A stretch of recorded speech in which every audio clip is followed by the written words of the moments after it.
Bonjour à tous, salut les amis. Alors l'hiver est plutôt propice au bricolage, donc j'ai commandé au Père Noël et j'ai réussi à l'avoir un Smart Shunt de chez Victron. Donc je vais vous expliquer pour ceux qui ne savent pas à quoi ça sert, quelle peut en être l'utilité. Et puis un câble, vous verrez pourquoi, pour s'adapter à tout ça. Donc on va déballer tout ça et regarder un petit peu comment ça se compose. Bon, clairement,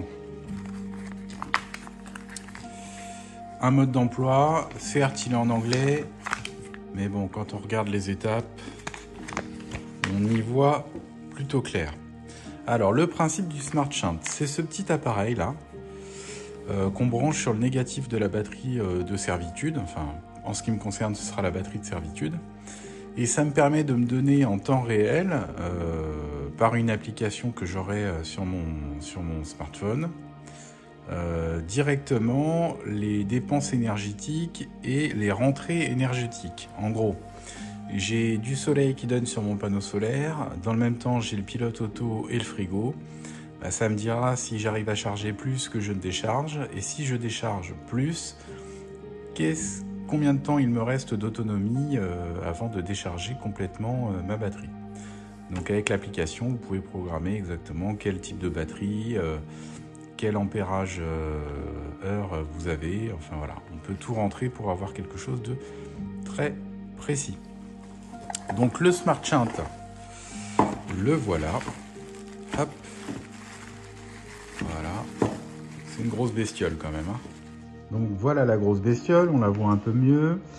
Donc clairement en fait, le moins va partir de la batterie, passe ici, le moins qui avant était branché sur la batterie va venir se connecter ici. Il faudra que je modifie la cosse pour la passer en M10 parce qu'elle est actuellement en M8. Et ici, du coup, j'ai acheté un câble, donc c'est ce que j'ai en fait dans le câble que j'ai acheté, qui va me permettre de passer ici, d'être en M10 et sur la batterie en M8. Ensuite, vous avez ici deux petites coches. Donc voilà, livré avec, vous avez un premier fil rouge que vous mettez, c'est indiqué dessus, hein, V batterie plus, et vous le branchez au plus de la batterie. Là, ça y est, votre Smart Shunt fonctionne avec l'application qui va bien pour vous dire c'est OK, qu'est-ce qu'on décharge, qu'est-ce qu'on charge. Bon, tout ça, on va le revoir après. Et on a également dans la boîte un deuxième qu'on peut brancher ici et aller mettre sur la batterie moteur. Il ne vous donnera pas toutes les infos de je charge, je décharge et quelle autonomie j'ai, mais il vous donnera le voltage de la batterie moteur, donc ce qui peut être plutôt pas mal.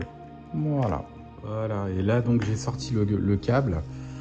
On voit ici là le trou est plus grand que celui-ci. Alors ça se voit pas forcément à la caméra, mais en fait ça c'est un trou M8, donc il ira sur la batterie, et lui le M10 il ira en fait sur le Smart Shunt.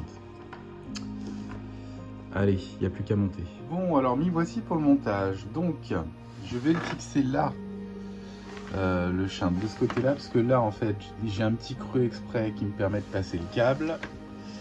Le câble branché à la batterie, le noir ici. J'ai juste la longueur pour le fixer là.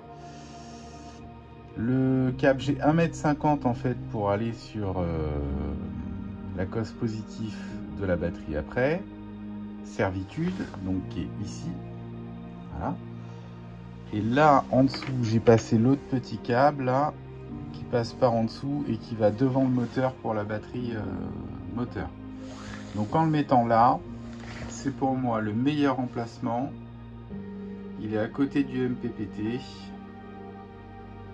qui lui aussi me communique toutes les données en Bluetooth. Et ben tout roule. Tout roule. Si je le mets là, ça colle. Ça colle.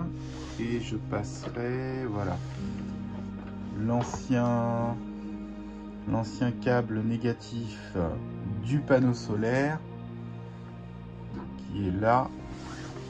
Passer pareil, je le passerai.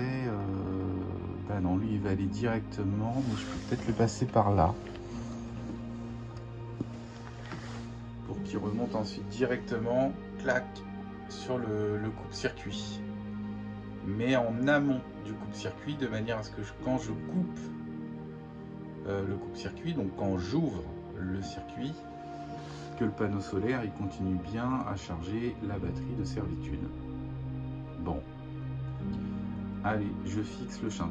Voilà, le smart shunt est fixé.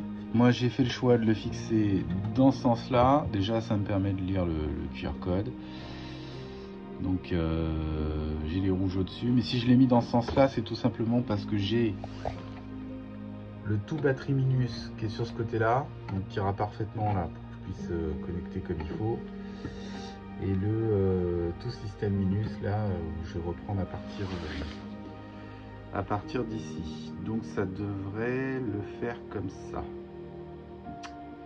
Bon, allez, je connecte les moins et je retire le moins du panneau solaire de la batterie pour le remettre plus loin. C'est parti. Voilà, le moins est branché. Il passe par là, c'est prévu pour, j'ai une petite goulotte. Lui, le noir du panneau solaire, je vais le récupérer, je vais le placer par en dessous. Finalement, j'ai dû le redéplacer parce que j'étais un peu court avec mon câble noir. Donc voilà, il est juste redéplacé un petit peu par là, alors qu'au début, vous voyez la première fixation que j'ai mis là. Donc ça, ok. Ça, c'est pas cool de passer le câble par là, mais pas trop le choix. Et maintenant, j'ai branché l'autre partie du noir. Qui va au système, donc ce qui était branché avant la batterie. Donc ce qui était branché avant la batterie, il est là, voilà. Et lui, je vais essayer de le passer en dessous, par ici, pour avoir quelque chose de propre qui remonte directement là. Ok, le câble que je vous montrais tout à l'heure, qui était branché sur la batterie, je l'ai repassé en dessous là, et hop, je l'ai remonté. Du coup, maintenant, eh bien, il va au système. Donc, vous voyez, tout système Minus. Il va à l'ensemble des branchements, il va directement en fait au coupe-circuit. Et on a bien le noir ici qui passe directement sur la batterie. Donc, me reste à brancher le noir qui était sur la batterie venant du panneau solaire directement sur le coupe-circuit, là où celui-ci va. J'aurais pu le mettre là, mais j'ai pas une COS M10, j'ai une COS M8, donc ça n'irait pas. D'où la facilité de le mettre là où il y a le coupe-circuit, ça change rien, hein, c'est juste de l'autre côté du câble. Et puis après, à brancher le rouge. Et logiquement, ça doit le faire.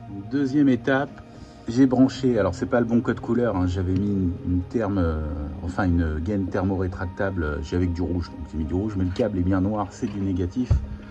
Donc je l'ai passé là, j'ai juste à mettre des riselants, et en tout cas voilà, il est bien branché avec l'ensemble des négatifs en amont du coupe-circuit. Et plus qu'à brancher le petit rouge, les deux, tant qu'à faire sur les deux. Alors là on peut pas se tromper, hein, le petit rouge sur la batterie de servitude, et après il va aller ici, vous avez V batterie plus. Et celui que j'ai sorti qui vient de la batterie moteur, je le brancherai ici à auxiliaire. C'est parti. Voilà.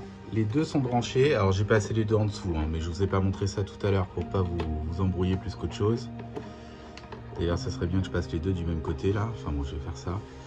Et là, dès que j'ai branché la batterie servitude, bon, les deux ont clignoté. Au début, il y avait erreur. Ça a clignoté 3-4 coups et après, paf, Bluetooth. Donc là, j'ai plus qu'à rentrer dans l'appli pour tout est branché pour paramétrer la bonne batterie. Donc là, vous créez en fait un réseau V-Smart de mémoire.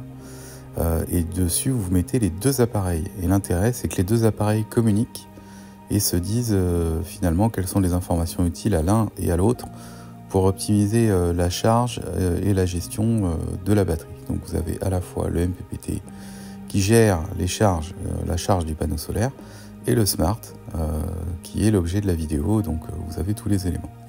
En haut, vous avez la jauge qui indique qu'effectivement vous êtes à 100% au niveau de la batterie, la tension de la batterie.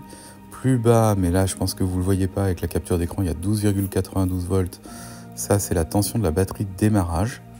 Voilà, donc vous avez juste cet aperçu là. Et en dessous, vous avez le courant de charge ou de décharge. Donc vous voyez, je charge 0,12 parce que je suis branché à la prise de quai, 1,60, voilà, ça augmente. Puis après, je branche le frigo. Donc là, vous voyez que là, je décharge. Malgré la baisse de la tension de la batterie, la jauge reste à 100%. Et c'est en ça que cet appareil est intelligent, car il ne réagit pas uniquement à la tension de la batterie. Et il vous indique surtout le temps restant, l'autonomie, en ayant programmé dans ce cas l'ampérage heure de la batterie et une décharge maxi à 50% puisque c'est une batterie classique, batterie plomb. Mais vous pourriez l'adapter à une batterie plus perfectionnée. Voilà ce que je pouvais vous dire aujourd'hui sur le Smart Shunt. Allez, ciao les amis, à plus.